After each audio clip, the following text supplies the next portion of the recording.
الحمدللہ رب العالمین والصلاة والسلام علی خاتم الانبیاء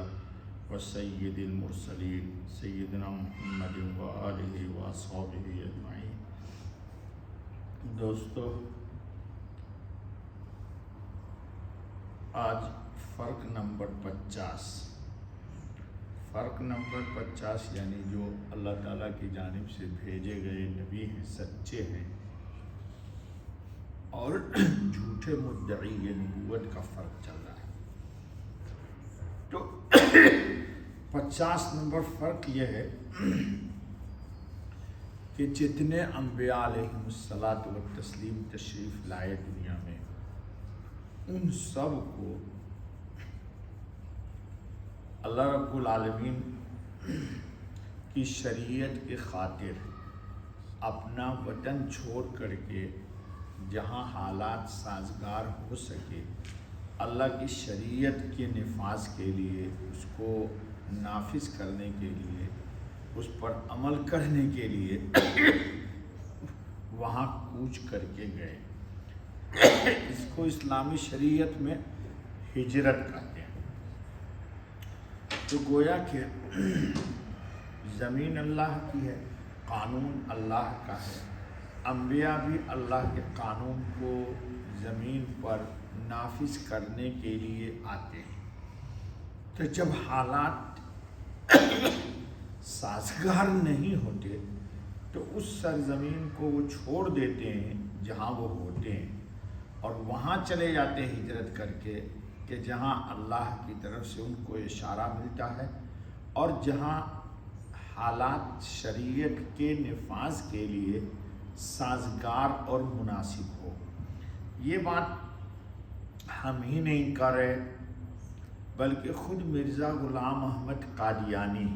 جس کے ہم رد میں باتیں کر رہے ہیں، جی وہ خود بھی، اس کی ایک کتاب ہے روحانی خزائن، اس کے جلد 21 صفحہ 350 پر وہ لکھتا ہے کہ انبیاء علیہم السلام کی نسبت یہ بھی ایک سنت اللہ ہے، یعنی جس کو اللہ نے نبی بنایا اس کے لیے اللہ کی طرف سے یہ بھی ایک قانون طے شدہ ہے، کیا کہ وہ اپنے ملک سے ہجرت کرتے ہیں، جیسا کہ یہ ذکر صحیح بخاری میں بھی موجود ہے۔ چنانچہ حضرت موسیٰ علیہ السلام نے بھی مصر سے کنعان کی طرف ہجرت کی تھی، اور ہمارے نبی صلی اللہ علیہ وسلم خاتم النبیین نے بھی مکہ سے مدینہ کی طرف ہجرت کی تھی۔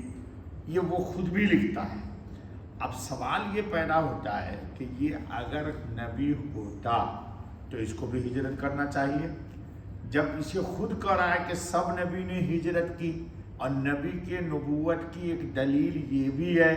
کہ وہ اپنے وطن کو، گھر بار کو اللہ کے دین کے لیے چھوڑ دیتے ہیں اور دوسری جگہ جاتے ہیں۔ تو اگر مرزا غلام احمد قادیانی اللہ کی طرف سے نبی ہوتا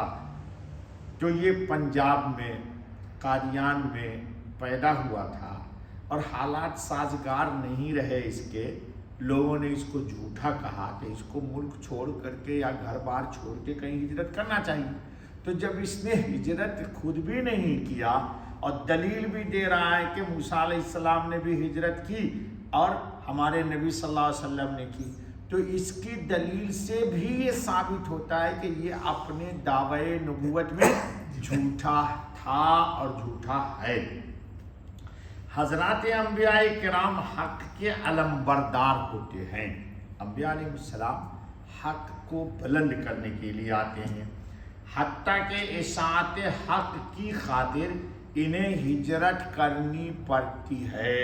خود نبی پاک محمد رسول اللہ صلی اللہ علیہ وسلم کو اللہ تعالیٰ نے نبوت عطا فرمایا، اور مکہ حرم ہے،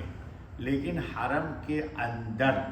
اللہ کے دین کی اشاعت پہ نبی پاک صلی اللہ علیہ وسلم کی مشکلات پیش آئی، تو ہمارے نبی نے کہاں سے ہجرت کی؟